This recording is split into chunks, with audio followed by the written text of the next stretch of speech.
Les avocats de Samuel Eto'o exigent à la CAF de rendre publique la décision du jury d'appel dans l'affaire des matchs truqués et un XBet. L'objet, relance et mise en demeure transmission de la décision du jury d'appel dans l'affaire DC 23137. Avant d'aller plus loin, nous vous invitons à mettre une pause à cette vidéo, à cliquer sur le pouce bleu, vous abonner et activer la cloche de notification pour ne rien rater de nos prochaines vidéos. Découvrez les services de Statistical Model for Social Science Consultant. Ils offrent des analyses statistiques et modélisation avec SPSS, Stata, R, Python et autres, ainsi que la conception d'enquêtes et la collecte de données. Leur équipe vous accompagne également dans la rédaction de documents scientifiques et propose des formations spécialisées. Vous pouvez vous inscrire à la prochaine session de leur formation en économétrie et techniques quantitatives. Contactez-les aux adresses affichées ou cliquez sur le lien en description. Ne manquez pas cette opportunité. Voici la teneur du message de ces avocats.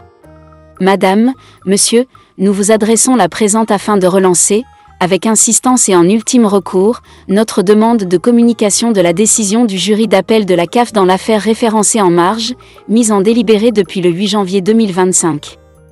Par courrier du 13 février 2025, nous avions déjà sollicité cette transmission, sans recevoir la moindre réponse à ce jour. Nous constatons avec étonnement que ce silence persiste, alors même que l'ensemble des délais annoncés ont été largement dépassés. Cette situation est anormale et injustifiée. Le jury disciplinaire de la CAF statuant sur les mêmes faits avait rendu sa décision en 10 jours. Or, en ce qui concerne l'appel, 41 jours se sont écoulés sans qu'aucune décision ne nous ait été notifiée.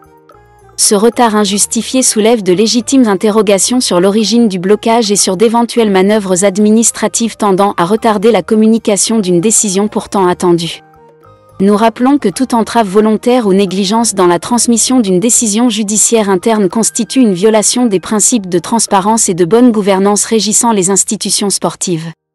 L'absence de communication de cette décision porte directement préjudice à la FECAFOU et à M. Eto'o fils Samuel, en les privant de leur capacité d'exercer pleinement leurs droits et d'adopter les suites qui en découlent.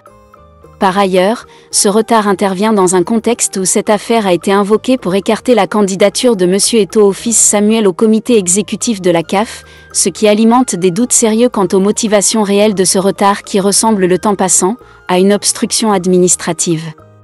Compte tenu de ces éléments, nous escomptons un retour de votre part un délai de 48 heures à compter de la réception de la présente, soit, pour communiquer la décision du jury d'appel de la CAF rendue dans l'affaire DC 23137. Soit pour fournir une explication claire et documentée sur les causes du retard anormal de ce délibéré. À défaut de réponse sous ce délai, nous n'aurons pas d'autre choix que d'engager sans autre préavis toutes les actions nécessaires à la sauvegarde des intérêts de nos clients. Nous comptons sur votre diligence pour mettre fin à cette situation préjudiciable. Dans l'attente de votre réponse dans les délais impartis, nous vous prions d'agréer, Madame, Monsieur, l'expression de nos salutations distinguées. Rappelons que depuis le 8 janvier la décision du jury de la CAF est toujours attendue. Alors même que Samuel Eto'o a vu sa candidature au comité exécutif de la CAF invalidée par la commission éthique. Découvrez les services de Statistical Model for Social Science Consultant. Ils offrent des analyses statistiques et modélisation avec SPSS, Stata, R, Python et autres, ainsi que la conception d'enquêtes et la collecte de données. Leur équipe vous accompagne également dans la rédaction de documents scientifiques et propose des formations spécialisées. Vous pouvez vous inscrire à la prochaine session de leur formation en économétrie et techniques quantitatives. Contactez-les aux adresses affichées ou cliquez sur le lien en description. Ne manquez pas cette opportunité.